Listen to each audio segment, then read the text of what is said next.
Bonjour à tous et bienvenue sur Tesla Zas. Alors, les infos du jour, pas mal d'infos intéressantes, à la fois pour Tesla mais aussi d'une manière générale, notamment pour Renault qui va limiter tous ses véhicules à 180 km/h en vitesse max, qu'il s'agisse des véhicules thermiques ou bien entendu des véhicules électriques. Alors vous savez déjà qu'il n'y a pas beaucoup de véhicules électriques qui vont à plus de 180 km/h.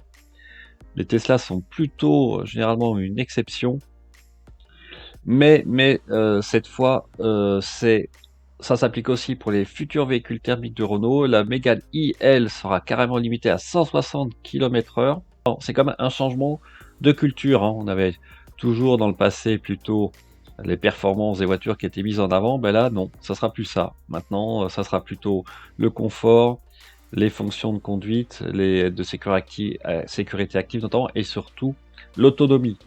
Et vous avez aussi la Mégane E qui va avoir le premier modèle, premier régulateur de vitesse actif, qui respectera par défaut les limitations de vitesse avec la lecture des panneaux a priori, plus les données de géolocalisation. C'est ce que les Tesla essayent de faire tant bien que mal entre guillemets à l'heure actuelle, mais on peut pas dire que ça soit un gros succès, notamment en France. J'ai pas mal de vidéos sur ce sujet où malheureusement pour l'instant la lecture active des panneaux n'est pas très vraiment convaincante, soit parce que la lecture se fait un peu tard et donc l'ajustement automatique de la vitesse se fait une fois qu'on a passé le panneau, donc c'est un peu ballot.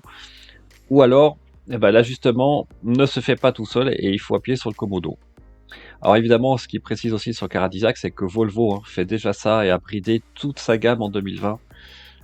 Mais c'est vrai que maintenant, la vitesse de pointe, c'est plus vraiment un argument de vente.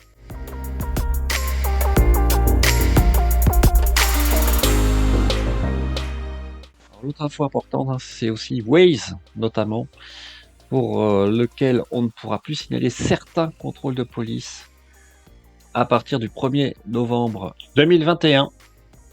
Ça veut dire que la gendarmerie pourra demander l'absence de signalement sur une portion de voie, a priori sur un périmètre de 10 km pour certains contrôles spécifiques de police, donc notamment alcoolémie et stupéfiants, et ce pour une durée de 12 heures.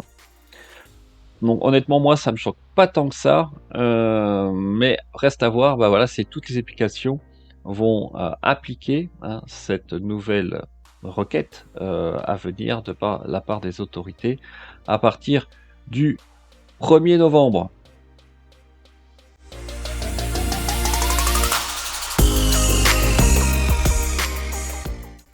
C'est au niveau du site Tesla France. Si vous regardez les caractéristiques des différentes modèles 3 proposés, 448 km d'autonomie pour l'autonomie Standard Range Plus, toujours à 43 800 € avant la déduction du bonus.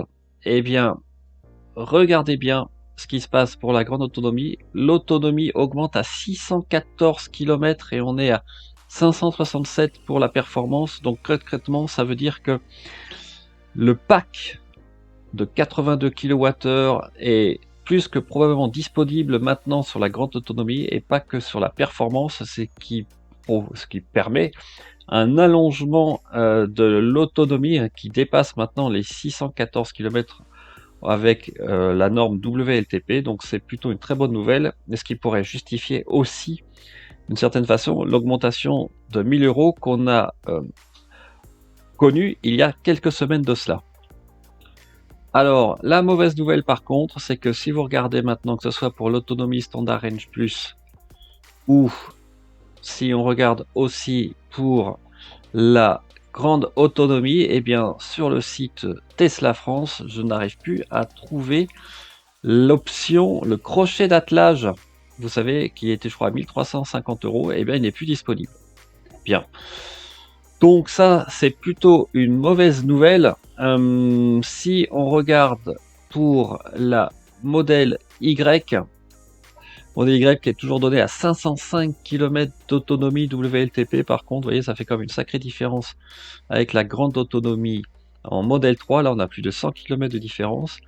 Et par contre, vous voyez ici, on a toujours le crochet d'attelage à 1350 € qui permet de tracter jusqu'à 1600 kg. Donc là, je ne sais pas pourquoi, maintenant le crochet d'attelage à l'heure actuelle n'est plus disponible sur la Model 3, il va falloir suivre ça de près parce que c'est quand même pratique, ne serait-ce que pour mettre un porte-vélo.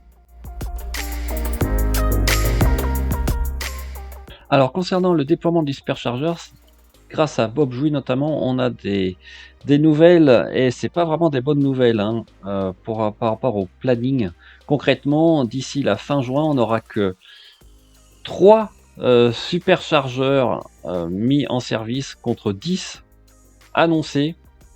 On en a eu 3 au cours du premier trimestre. Moi, par exemple, en Q3, je devais avoir aussi Colmar qui devrait ouvrir. Ben là, c'est reporté carrément en 2022. Donc, vous voyez, vous avez pas mal de superchargeurs qui sont décalés de 6 mois minimum. Et autrement, c'est généralement un décalage d'un trimestre. Alors, un trimestre, ça paraît pas beaucoup, mais en fait, c'est pas une bonne nouvelle parce que quand vous voyez Perpignan, notamment, Bordeaux-Est, Toulouse, Blagnac, qui sont décalés après l'été, et je parle pas non plus de Montpellier, vous voyez, qui était prévu au Q2, qui est reporté de 6 mois. Marseille, a priori aussi décalé, mais c'était pour plutôt la fin d'année. Dijon, pareil, on va rater la période estivale pour le grand trafic nord-sud par l'axe Bordeaux-Marseille et aussi l'ex est-ouest entre Marseille et Bordeaux, ou aller pour aller vers Perpignan. C'est pas très bon signe pour cet été avec les week-ends de grands allers-retours, notamment le 1er ou le 15 août. Donc il va falloir surveiller ça de près. Mais vous voyez, on a pour la fin d'année 6 superchargeurs qui ont été calés. Voilà. Alors oui, sur le fond, on va dire que le réseau de superchargeurs est largement suffisant pour 95% du temps, c'est vrai. Mais il suffit que vous partiez en été et que vous arriviez à des superchargeurs complètement superchargés, si je peux dire. Je pense que l'expérience va quand même en prendre un coup. Donc, croisons les doigts. J'ai hâte de voir d'une certaine façon comment ça va se passer pour les grands week-ends de migration estivale. Voilà, bah écoutez, j'espère que cette petite vidéo vous a plu. N'hésitez pas à vous abonner, laisser des commentaires, des pouces bleus. Et puis surtout, je prévois un grand rassemblement, si je puis dire, Tesla Alsace cet été dans les Vosges. Donc je vais vous annoncer ça sur Facebook pour voir la date qui vous intéresserait le plus et puis surtout combien de personnes seraient intéressées. Donc n'hésitez pas à aller sur le site, je vais annoncer ça bientôt. Et j'espère qu'on sera nombreux et qu'on pourra faire un grand moment de convivialité tous ensemble. Sur ce, je vous souhaite une très bonne fin de week-end et on se dit à très bientôt sur Tesla Alsace. Ciao!